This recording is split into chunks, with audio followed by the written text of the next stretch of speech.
Welcome everyone to the Open Source event 2025. Great to have you here. Looking forward for 2 days of technology, innovation, collaboration, and so on.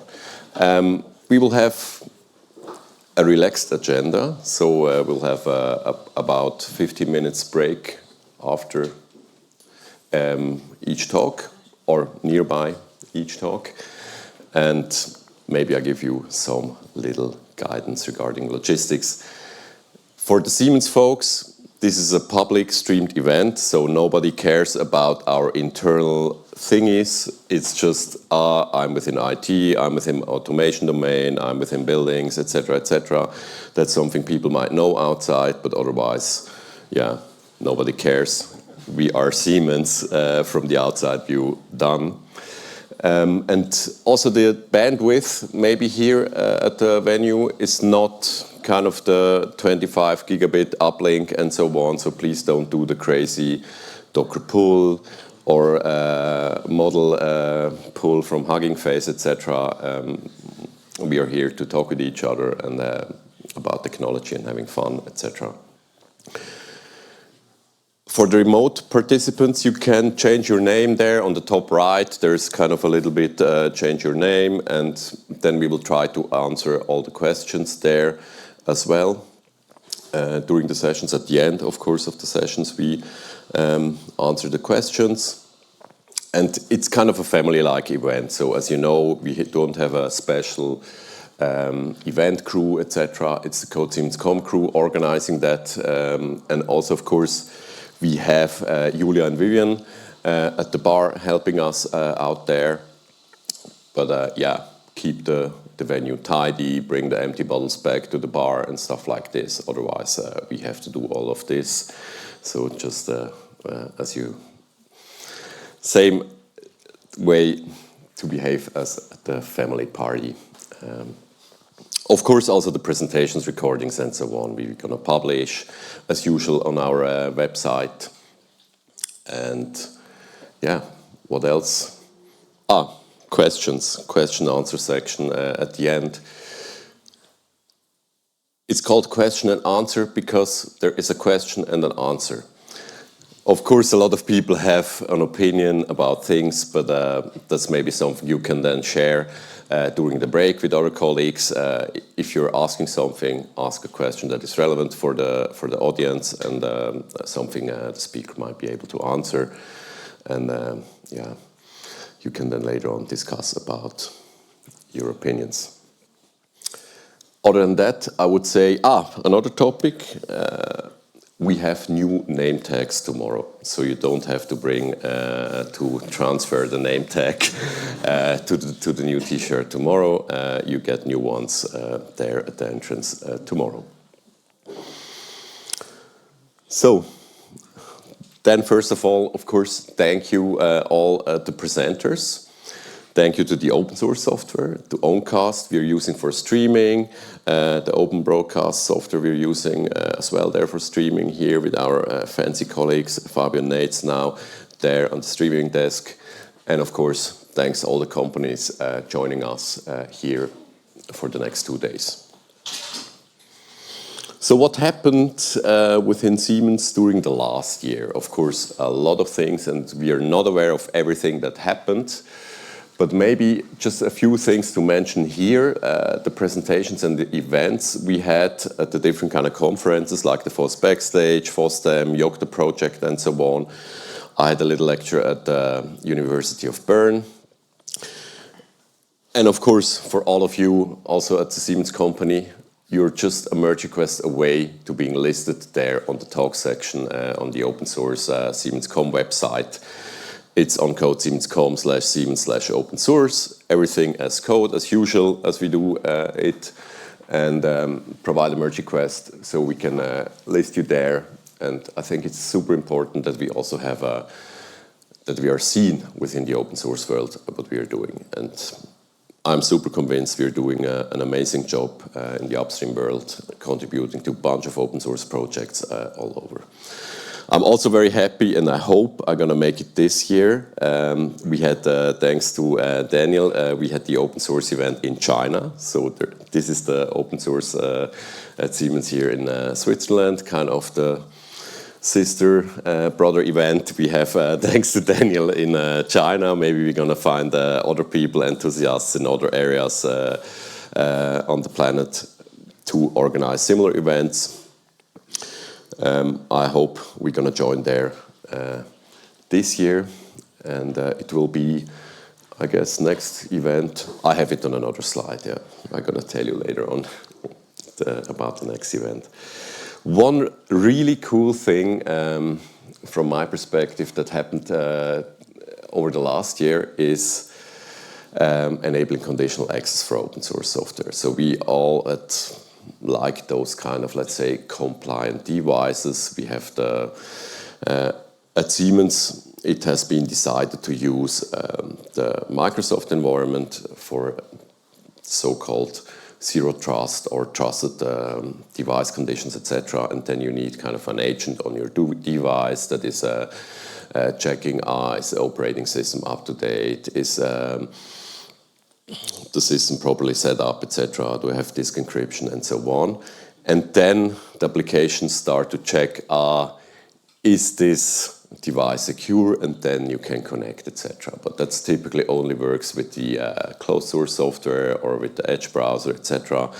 And thanks to our colleagues, Felix, he's somewhere here, I guess, and Niels, Patrick, and Jan and Marion and other contributors, we have now an open source stack there on GitHub, the Linux Entra SSO. That's the browser plugin that is interacting then via dbus, via the identity broker to get information about the device state so that you can then directly use your open source browser to connect to such kind of websites. And nowadays also this SSO MIP, that's kind of a wrapper library you can use then for other applications to integrate with that device trust thing. So from my perspective, pretty cool.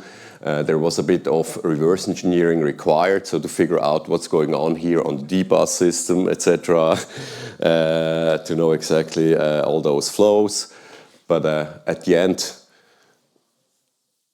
we have the people to do and build those things, and that's amazing from my perspective. Of course, we've been requesting, hey, dear vendor, can you provide this and that? But then you end up somewhere on a list with a nice-to-have feature that they might implement one day.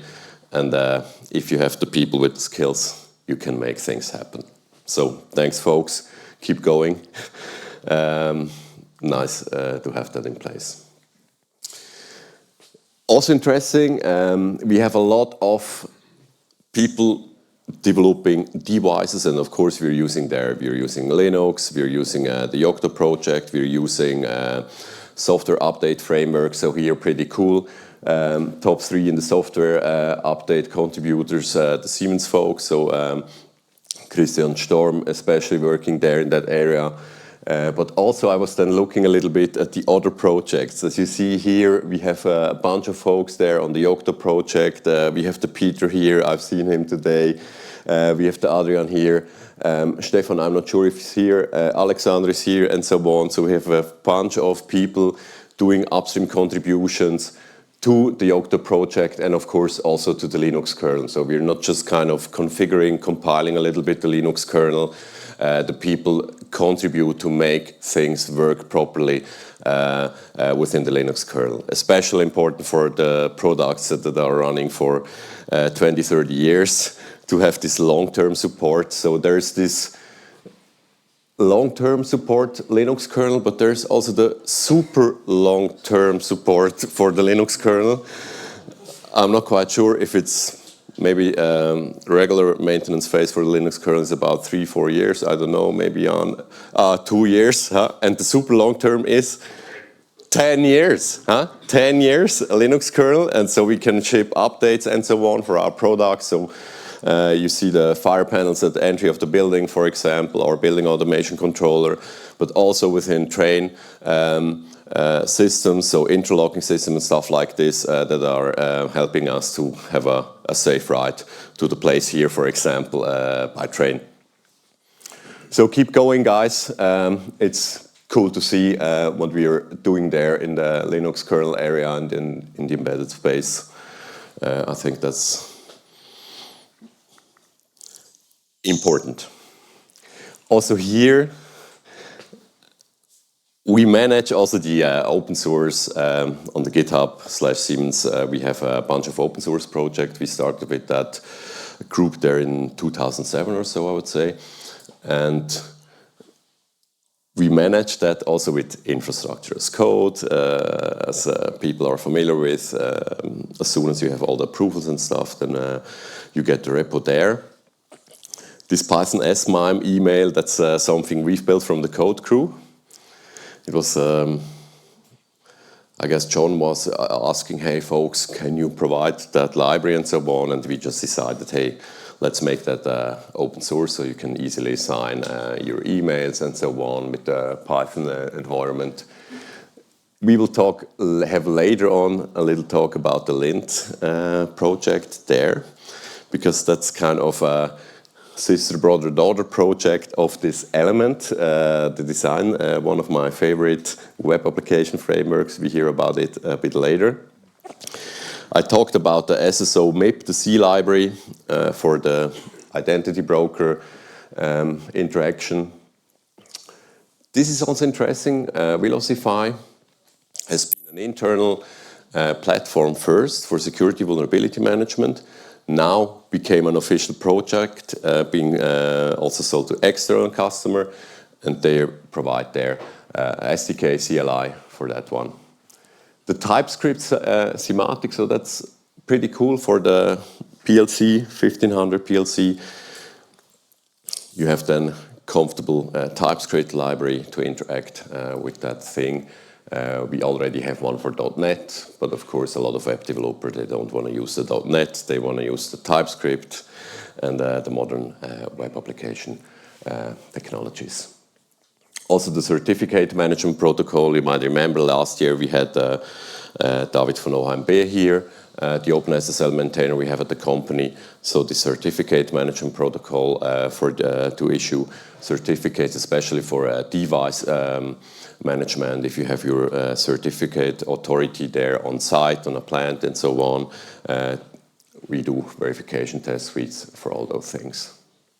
Yeah, so let's talk a little bit about the gang, the Code Siemens Com crew, what we did over the last year. Yeah, while looking a little bit at the numbers there, of course we also have lines of code. We have nearby about 90 billion lines of code there on the platform, for example. But while looking at the one of our infrastructure's code repos, I figured out, holy moly, we have 4 commits per day since about 10 years. So we have a huge amount of commits there. So we're not just kind of looking at the green lamp and a running system. So we're continuously re-engineering, reworking, optimizing stuff. And of course, also a lot of automated bots are providing merge requests to bump dependencies and stuff like this. But of course, also by ourselves, we are heavily changing, improving things day by day. Also nice with the business partner access now, we have folks from all over the world are collaborating with each other. So we have projects, they're building new smart grid projects in South America on the platform together with customers and Siemens engineers. On the other hand, we have people developing the actual products as you do, for example, on the platform. So pretty nice to see how we are able to collaborate across the organizations. And one of my favorite numbers also while talking with the GitLab folks, we have over 1 million merge requests per year. So people do really collaborate together. It's not just kind of the one person show there going on in the project. So people do contribute to each other and collaborate on the projects. Also nice, as you see, we are also able to wear suits. Of course, we prefer T-shirts and so on, and kind of as we are engineers, we don't need the special clothing and so on. But this was kind of nice. We've won the Siemens Cybersecurity Award in the category Operational Excellence. We do a bunch of security-related things, and that's maybe it really helps that we are kind of security nerds, I would say. So we're kind of strict in a lot of things. Okay, we don't expose API to the internet, or we don't do this and that, etc. Because there is a reason, and we know sometimes accidents might happen.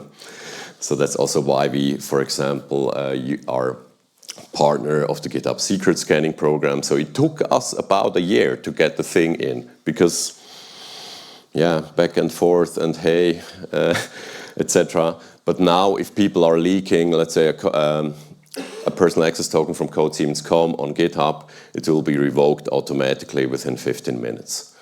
So it's we do our best to protect the people there and keep going on the things, of course. Also here, super nice, inner source. Thanks. Thanks to the presentation, it was, I guess, at the FOSDEM or so, held by Marion and Florian. They were then in contact with the folks from the inner source patterns. And I'm happy that we were contributing there, of course, especially Marion and Florian, and we from the gang were kind of contributing a little bit there in different areas. This walk the talk, walk the inner source talk pattern has been contributed by us. As you know, we really believe into the way of working from the open source world, and the way to act, the way to enter, to collaborate. So having the decisions made in a transparent way, have those open discussions about things, and making everything kind of as code. So no ticket ops, help desk, hey, I need a repo here and this and that. It's everyone that is able to create a merge request can get a mirror on our platform, for example, stuff like this. And so we also have all the inner source documentation and stuff there on the platform, of course, as code, and everyone can contribute to the documentation, to the things as usual. Gerardo, congrats, he's on the live stream. We do a lot of upstream work, so we have, of course, we have special needs. People at the company, we are the variety of products we are developing, and the way people are using codesiemens.com with the GitLab underneath is sometimes special, maybe, the workflows that are applied. But that's pretty cool. We can change the things. We are changing the software. We are contributing heavily to GitLab in different kind of areas. One fancy thing, structured text. If you're programming PLCs, you have syntax highlighting, thanks to Martin and our gang on the GitLab. And of course, we contribute to many, many other open source projects over the years. So roughly about 600 commits to different kind of open source projects by the co-crew over the last year. Also happy that we have now the IPv6 on the shared runners. We also had to contribute a bunch of little things there to the GitLab runner to make that work as we are developing IPv6 ready products, of course. The next things we're working on is the step up auth on group level, and also token prefix for all token types. So this is really important for us to do those kind of revocation things of leaked tokens for different kind of tokens, or let's say for all tokens that are possible on the platform. So I'm just going to share a few words also about open-weight LLMs. So since a while, we were playing around with LLMs. It started, we had that presentation last year with the Llama C++. This was really kind of mind-blowing for me, having the Llama C++, compiling the Llama C++ on my notebook, and then downloading a model, run it locally. Wow, And then we figured out, we can do faster. We started on AWS with some GPU machines and made it available for everyone. So as you know, if we build something at the co-crew, we make it accessible for everyone at the company. It's not just kind of, we need this for us and then have something for us. No, I came back from vacation and the guys implemented the self-service here for the LLM within our self-service portal, so everyone now can just go there, get an API key, and play around with the LLMs. I think it's super important that everyone has an easy access to that technology. There's a lot of hype, buzzwords, you can do the 20% more productive and this and that. But I guess it's important that we as engineers can play around with the things, understand the technology and become familiar with the technology, and then we know how we can apply it to our daily work, and we figure out how we can apply it to our products and solutions, where it makes sense, where it makes no sense. Sometimes I hear people, we can do this with the AI and so on. I say, hey, for that particular problem, there is established technology available. You don't need the AI. Just use the established technology, done. And I think that's, stay critical, dear folks, and don't listen to all the hype stuff. Maybe I show here very quickly what we are building right now. So we have a pretty cool setup here. We have an API gateway. We switched here recently from light LLM to VLLM production stack. That's kind of pretty nice AI gateway we're using. And then behind the scenes, we have a VLLM. That's the most popular inference framework, I would say. You have a lot of mathematics and special algorithms written in CUDA, in C, etc. So I don't know all the little grainy details there, but the cool thing is we have the super powerful models now available, and they're on par with the commercial models. Maybe 1 or 2 months behind, etc. But at the end, it's important what kind of context do you provide to the model and how you're using the models within your applications. We'll see more about this then this afternoon. Also having our colleague Ty from ContinuDev there. They're doing very nice concepts on how to get the right context to your AI code editor, for example, so that you can really benefit, because it's not kind of about the one fits all. You need to instruct the LLMs properly about your project, about how to do it. A lot of people have a README, have a contribution guideline, but all those guidelines become way more important if you want to use AI code editors in the future. And the way we are running those things, it's climate neutral at our campus here in Zug. So today is not the perfect AI weather. Sometimes you really have the perfect AI weather. It's just the sun providing us the power. There's no CO2 certificates and all that blah blah bullshit. Sorry for that word. It's sustainable. From the campus, we have here the solar panels. We have lake water cooling from the lake nearby. We do that in a very sustainable way. And of course, there you see it's just kind of, how Server X look like. It's there we have then the GPU cards. So conclusion maybe, it's super cost efficient. We can run the in-house GPUs then for many years. We have it in a sustainable way. We are managing the technology end to end, so we are familiar with all the little details in the whole chain, so we can then also better apply that knowledge to our products and solutions. And of course, that's from my perspective the coolest things. the way we are collaborating together on those topics. We'll have tomorrow a talk from Sigurd, for example, about how to integrate GPU runners within GitLab as a service, for example. We are co-creating with folks and fine-tuning of certain models on our GPU runners there that we are then deploying.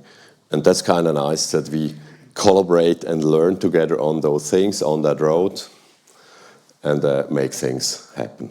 And as you see, now we have the additional GPUs, and the goal is really there to have the full feature set of models there, let's say for like a Whisper model, embedding model, with a strong focus on coding.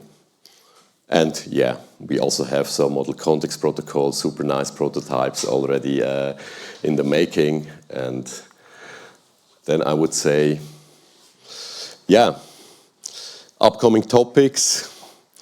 I've learned about Altair, the latest acquisition by Siemens. The folks reach out to me, check out this open radios. It's a AGPL3 licensed core. We sell the product as a commercial offering from Altair, our colleagues. I had a conversation there with my teammate Eric. If you look at that website, what kind of stuff you're building there with Altair, it's amazing if you're a tech nerd like I am. And of course, we have then the next events going on pretty soon. So with that, I would say we have feedback forums. The link is there. We have also the flyers there at the bar. And I would say thanks a lot for joining us and have a lot of fun.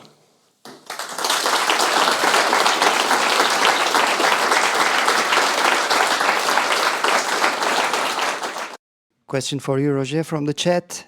Are you using the open source Kong, or are you using the Connect version that's already in place as a partnership between DI and IT for API management? A lot of internal information, nobody cares. There are different kind of variants, but you can imagine we are using the open source version, of course, as we are open source guys. And of course, some people are using commercial versions, etc., etc. But we have the skills to go deep into the things and fix stuff if needed. So we don't need support or something. We have the skills.